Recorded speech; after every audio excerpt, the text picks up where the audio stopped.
শিল্পনিকেতন YouTube চ্যানেলে আজ থাকছে শিল্পনিকেতনেরই শিক্ষার্থীর প্রতিভার ঝলক। আসুন দেখে নেওয়া যাক তার সৃষ্টি।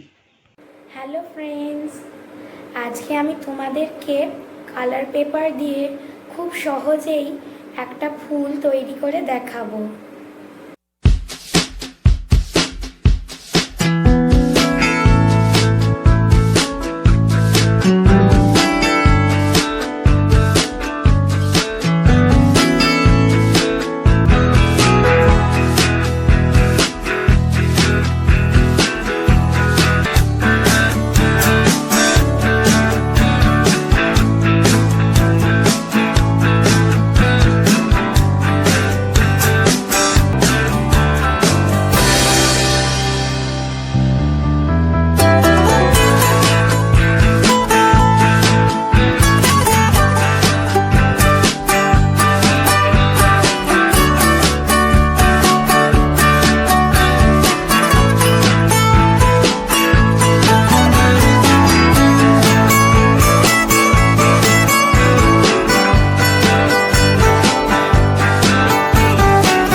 নতুন আপডেট পেতে আমাদের চ্যানেলটিকে সাবস্ক্রাইব করুন এবং পাশের বেল আইকনটিতে ক্লিক করুন।